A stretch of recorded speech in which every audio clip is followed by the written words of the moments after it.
Senhores, antes de tudo, peço um pouco da atenção dos senhores. O que nós vamos falar aqui é a realidade que nós estamos vendo todo dia, diariamente o Brasil afora, mas vamos voltar para a nossa cidade, a nossa região. Nós temos 4 hospitais filantrópicos na cidade de Pelotas: o Hospital São Francisco de Paula, Hospital Beneficência Portuguesa, Hospital Santa Casa de Pelotas e o Hospital Espírita de Pelotas.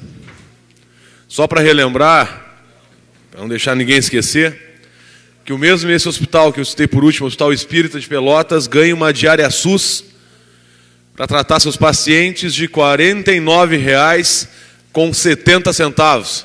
Repetindo, senhores, R$ 49,70. É a diária SUS paga para um paciente psiquiátrico e também dependente químico. Para os senhores entenderem que é o que se paga para o Hospital Espírita de Pelotas.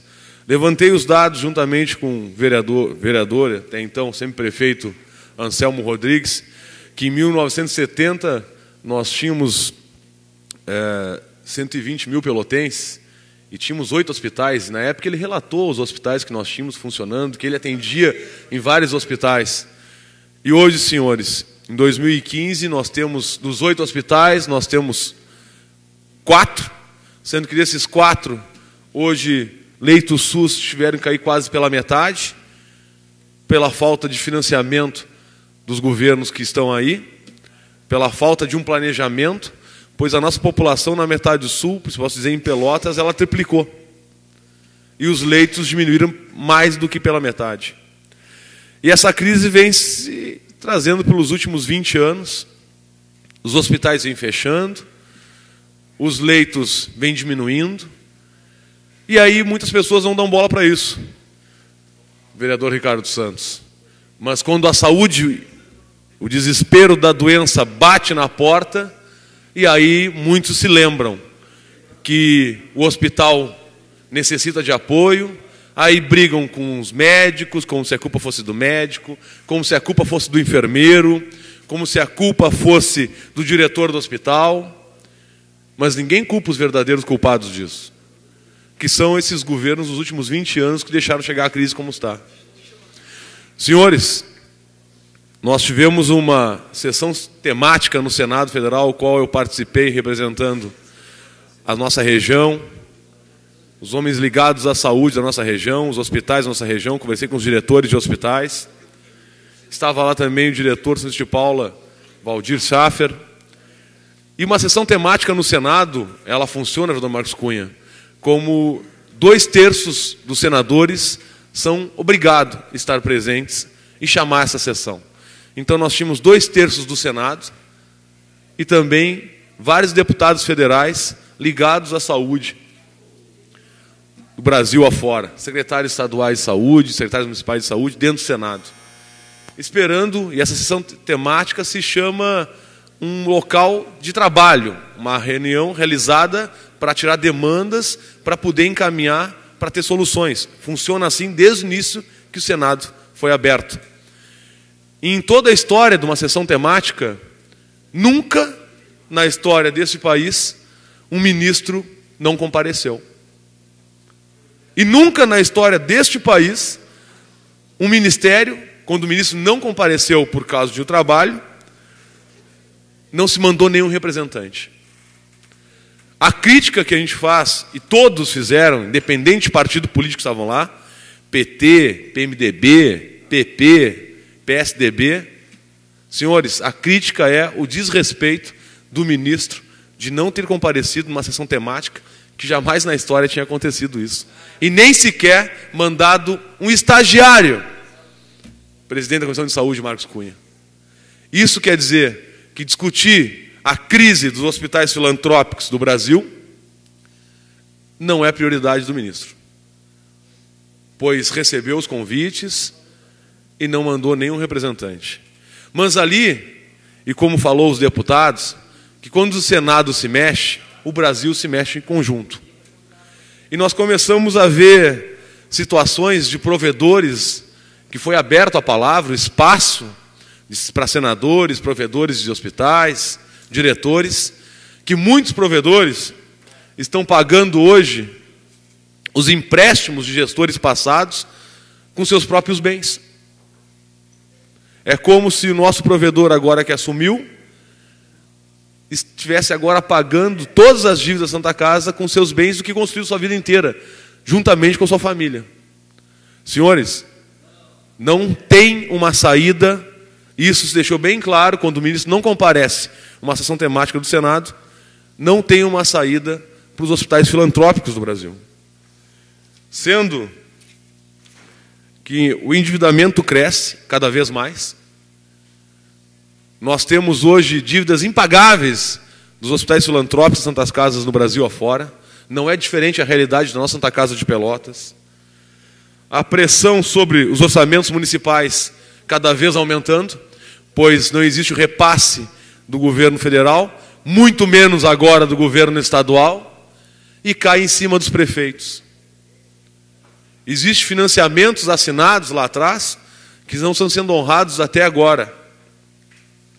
E, senhores, e cada vez mais a redução no número de leitos SUS. E quem precisa, meu amigo, de um hospital e de uma UTI, e neste exato momento, o Hospital São Francisco de Paula está com o seu tomógrafo estragado. Está estragado, vereador Ricardo. Sendo que nós vemos pedindo esse tomógrafo para o governo do Estado, desde o ano passado, continuamos pedindo esse ano, e a resposta que nós tivemos um dos diretores da saúde do Estado foi dizer que não se tem dinheiro. Agora imagine o senhor que necessita agora de um acidente, fazer uma tomografia, não tem. E daqui a um pouco você vai entrar numa ambulância para ir para o tomógrafo mais próximo. E muitas vezes, meus amigos, nesse deslocamento de uma ambulância, do pronto-socorro, até o hospital mais próximo, pode levar a sua vida ao óbito. O senhor pode vir falecer nesse deslocamento, como tem acontecido no Brasil afora. E, meus amigos, nós queremos hoje, na verdade, esse pedido de socorro do Senado ao ministro da Saúde, o qual ele só viu pela televisão, pois ele não quis participar, pois ele disse que não tem o que fazer. Quando nós temos o gestor de uma pasta, que é a saúde, a nível nacional, com secretários estaduais de saúde, com 2/3 do Senado presentes, com deputados federais, líderes voltados à saúde do Brasil afora, e nós não temos uma resposta, e nem sequer dizer que vamos trabalhar em conjunto, é uma vergonha. Mas o que salvou essa sessão temática é que estava o Banco Nacional do Desenvolvimento Social, o BNDES, que faz empréstimos milionários mundo afora. E, senhores, a proposta que a senadora Ana Amélia, junto com mais 17 senadores, foi que se abra uma linha de crédito aos hospitais filantrópicos de 0,9%, com 2 anos de carência, para poder dar seguimento ao trabalho. Uma linha de crédito ao Banco Nacional do Desenvolvimento Social, que diz que até o momento não consegue ver esse tipo de empréstimo acontecer nos hospitais. Mas, vereador Tenente Bruno, esse mesmo banco que tem no final a palavra social, diz que não consegue ver um empréstimo aos hospitais, mas consegue ver um empréstimo aos clubes de futebol, como o Corinthians, Flamengo. Senhores, os clubes de futebol do Brasil afora, da Série A, tiveram as suas dívidas liberadas pelo governo federal. Fora ser liberadas, deixaram de pagar suas dívidas, agora eles conseguiram uma linha de financiamento do Banco Nacional do Desenvolvimento Social. E os hospitais Brasil afora não conseguem. Eu quero só que o senhor entenda a importância de ter um hospital aberto do que ter um Corinthians jogando. Essa é a realidade do nosso Brasil. Essa é a realidade da saúde do Brasil. E a nossa região sul do estado está pagando este preço. E para concluir, vereador, Tomara que esses senadores de diversas bancadas, de todas as bancadas do Senado, consigam fazer o Banco Nacional de Desenvolvimento Social abrir uma linha de financiamento com juros de 0,9% ao ano, com 2 anos de carência, para não piorar mais do que já está a saúde pública no Brasil. E nós sofrendo reflexo aqui na metade sul. Obrigado, presidente.